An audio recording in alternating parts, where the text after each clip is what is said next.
Estimados, bienvenidos a la clase número 20 de la asignatura de Gestión de Calidad y Mejora Continua. En esta oportunidad lo que vamos a hacer es revisar otra vez los requisitos del capítulo 7, pero específicamente vamos a hablar del apartado 7.5, donde se establecen los requisitos sobre la información documentada. Nosotros ya hemos revisado algunas cosas, hemos logrado comprender que cuando hablamos de que hay información documentada que se mantiene, nosotros habitualmente la asociamos a procedimientos, políticas o cualquier declaración que sea más o menos constante, ¿ya? Una información que se mantiene constante, sin variaciones, ¿ya? En esa categoría caen todo tipo de documentos. Ahora, por el otro lado, cuando hablamos de información documentada que se conserva, nosotros nos referimos a esa que es capaz de irse acumulando y generándose o teniendo algún tipo de variación con el tiempo.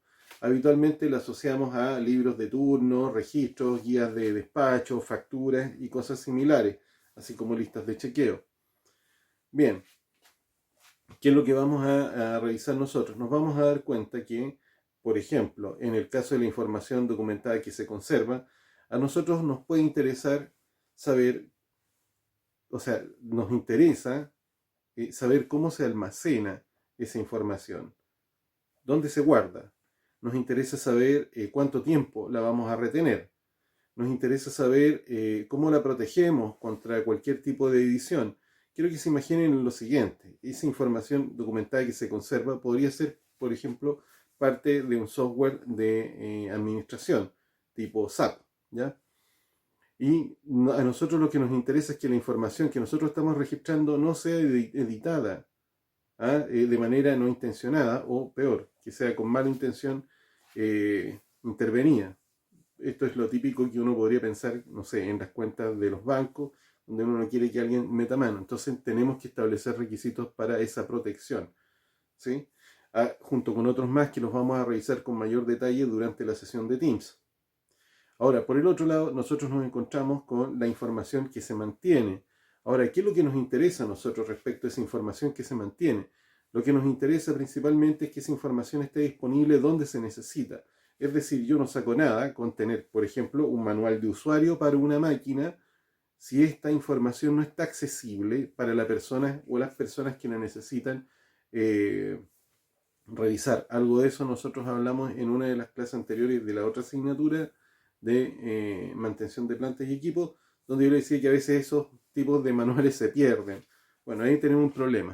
Por lo tanto, traten de encontrarle el sentido a qué es lo que busca esta norma ISO 9001. Busca asegurarse que ese tipo de conocimiento se mantenga ahí más o menos íntegro, o íntegro, no más o menos íntegro, íntegro, donde y cuando se le necesite. Por el otro lado, también eso significa que establecemos la responsabilidad o la necesidad, ¿ya? Mucho mejor dicho, de que estos se mantengan vigentes, se mantengan actualizados. Por ejemplo, piensen que alguien tiene un plano de tipo eléctrico, porque necesitan a partir de ese plano hacer alguna intervención, algunas conexiones, lo que fuera. Si ese plano no se encontrara actualizado, no tuviera las indicaciones que se necesitan, ese plano a nosotros no nos sirve y eventualmente podría conducirnos a algún error. Por el otro lado, visto desde la perspectiva del uso de los documentos ya en una empresa para sus propias operaciones, puede ser que no tenga mucho sentido. Pero quiero que piensen en lo siguiente. ¿Qué pasa si esa información es suministrada por un cliente? Entonces, nosotros también tenemos que hacernos cargo de esa información, producto que por parte baja tendríamos que hacernos, por lo menos garantizar de que no vamos a pervertir esa información o que esa información no podría ser entregada a terceros. ¿Ya? Estamos hablando desde aspectos que van desde la confidencialidad hasta otros aspectos que tienen que ver con que sepamos claramente qué es lo que nos están solicitando. Entonces, eso es lo que tenemos que ver. Ahora, yo ya antes había mencionado, como otra regla, nosotros decimos que los documentos o la información que se mantiene, por lo general lo utilizamos para planificar o establecer o definir requisitos. Y la información documentada que nosotros conservamos, nosotros la utilizamos como evidencia de controles a los procesos. Bien, no tengo mucho más que agregar y vamos a continuar en la sesión de Teams revisando los requisitos de manera mucho más específica. Nos vemos.